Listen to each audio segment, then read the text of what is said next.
अरविंद जी को गुलाब सिंह और अनिल के सामने गिड़गिड़ाते देखकर सूरज और ईशा को पूरा खेल समझ आ जाता है कि आखिर क्यों पापा जी सूरज को आईएएस की तैयारी करने से रोक रहे थे।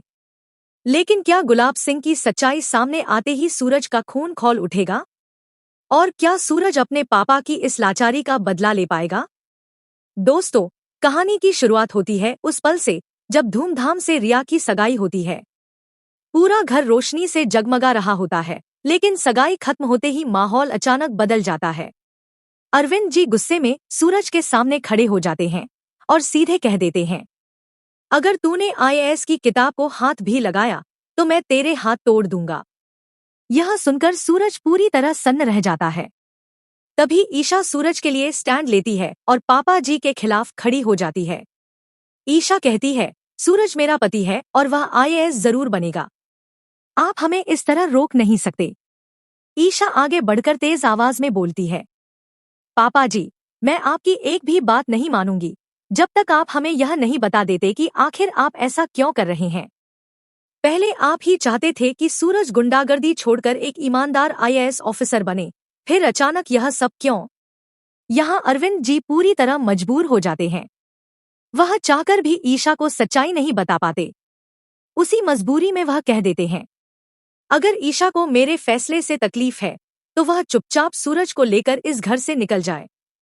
यह सुनते ही दाई माँ और पूरे घर के लोगों के पैरों तले जमीन खिसक जाती है। किसी ने सपने में भी नहीं सोचा था कि पापा जी ईशा को घर छोड़ने के लिए कह देंगे।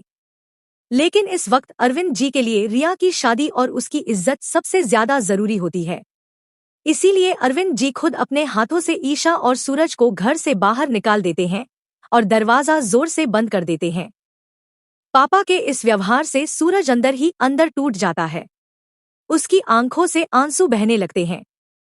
लेकिन ईशा अपने पति होने का फर्ज निभाती है और सूरज को संभालती है। ईशा कहती है, यह वक्त आंसू बहाने का नहीं है सूरज, बल्कि खुद को और मजबूत बनाने का है। पापा जी ने तुम्हें घर से इसलिए निकाला है क्योंकि उन्हें आज भी तुम पर भरोसा नहीं है।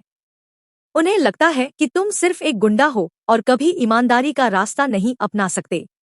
अब यही मौका है उन्हें गलत साबित करने का। तुम्हें जल्द से जल्द आईएएस ऑफिसर बनकर उन्हें यह खुशखबरी देनी होगी। इसके बाद ईशा और सूरज घर के बाहर ही टेंट लगाकर रहने लगते हैं। लेकिन दोस्तों, असली ट्विस्ट तब आता है जब सूरज को पता चलता है कि कोई है जो उसके पापा जी को ब्लैकमेल कर रहा है।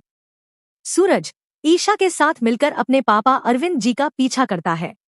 वही अरविंद जी जिन्होंने अनिल के दबाव में आकर अपने बेटे और अपनी बहू को घर से निकाला था, आज अनिल के सामने झुककर गिड़गिड़ाते हुए भीख मांग रहे होते हैं। तुमने जो कहा मैंने सब किया, अब इस खेल को खत्म कर दो। मैं नहीं चाहता कि रिया की शादी में कोई दिक्कत आए। तभी गुलाब सिंह की धमाकेदार एंट्री होती है। अरविंद जी समझ जाते हैं कि अनिल अकेला नहीं है, बल्कि सब कुछ गुलाब सिंह के इशारे पर हो रहा है। लेकिन गुलाब सिंह को जरा भी अंदाजा नहीं होता कि सूरज अपनी आंखों से उसकी यह घटिया चाल देख चुका है। जब सूरज अपने पापा को गुलाब सिंह के पैरों में गिड़गिड़ाते देखता है तो उसका खून खौल उठता है। उसका मन करता है कि उसी वक्त गुलाब सिंह का काम तमाम कर दे। लेकिन ईशा सूरज को रोक लेती है। ईशा कहती है, मैंने तुम्हें पहले भी समझाया था कि पापा अच्छे इंसान नहीं है, वे सिर्फ अपना फायदा देखते हैं। अब तो तुम्हें मेरी बात पर यकीन हो गया होगा। ईशा आगे कहती है, हमें अनिल और गुलाब सिंह के खिलाफ पुलिस में शिकायत करनी चाहिए और दोनों को गिरफ्तार करवाना चाहिए। तुम बस आईएएस बनने पर फोकस करो सूरज। जैसे ही तुम आईएएस बन जाओगे, पापा जी की इस बेइज्जती का बदला हम जरूर लेंगे। तो दोस्तों, आपको क्या लगता है, क्या सूरज सच में आईएएस ऑफिसर बन पाएगा या फिर गुलाब सिंह का यह खेल सूरज के सपनों को तोड़ देगा? कमेंट करके जरूर बताइए।